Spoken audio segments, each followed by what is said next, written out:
ridiculous. You what, isn't it? I'm awkward. Okay.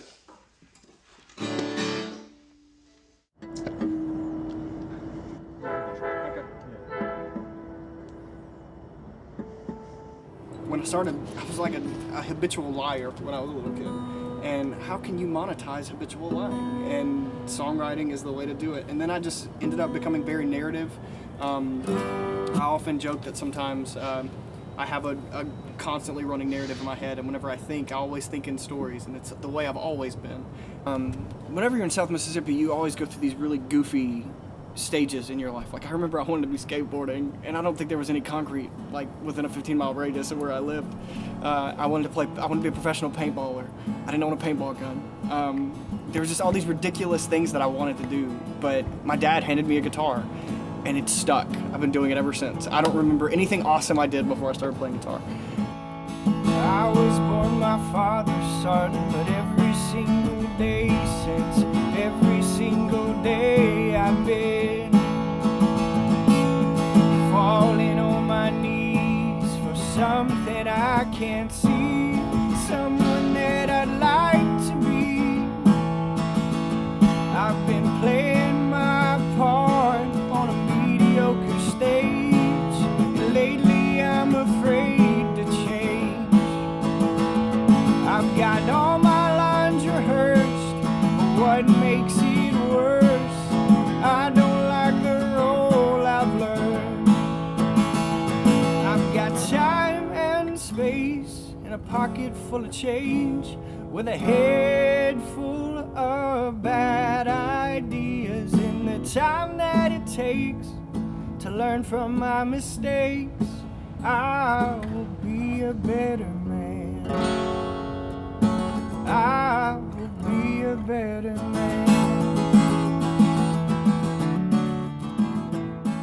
I was a guitar major in college, and I loved it for a really long time, and then one day I woke up and I didn't love it anymore.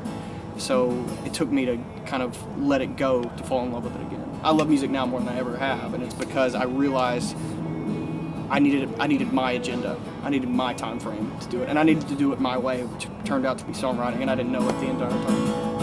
I've got time and space and a pocket full of change, with a head full of bright ideas, and the time that it takes to learn from my mistakes, I will be a better man. I will be a better man.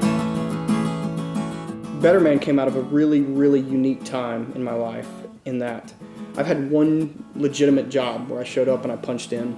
I got fired 3 days before Christmas after working there for like 2 months. And whenever something like that happens to you, you can either become this miserable thing that doesn't leave the house, which was a very viable option for me at the time, or all the world's a stage. And this is just one moment that leads to a way better moment. And that's how I took it.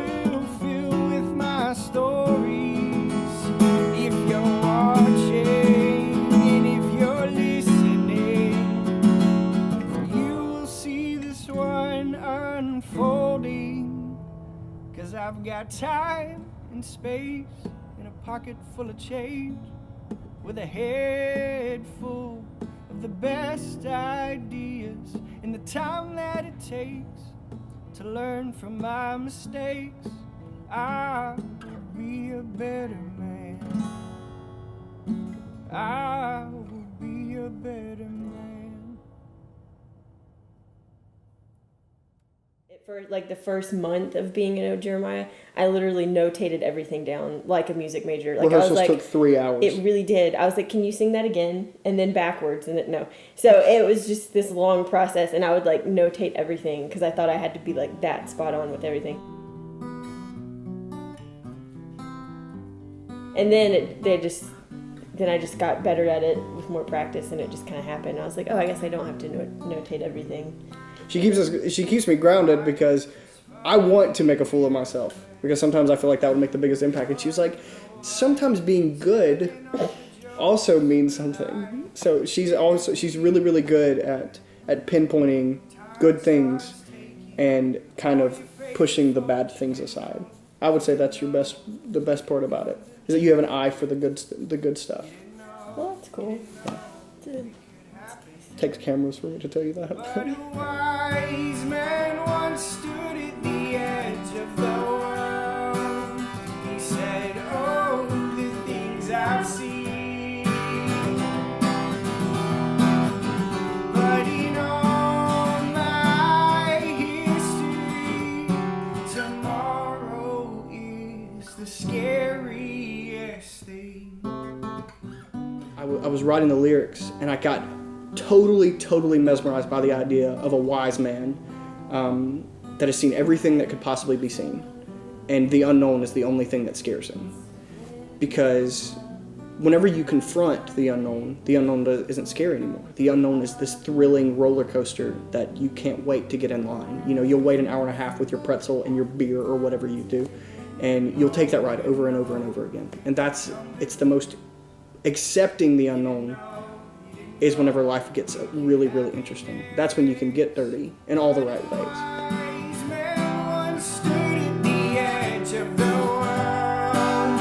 He said, oh, the things I've seen. But in all my history, tomorrow is the scariest thing.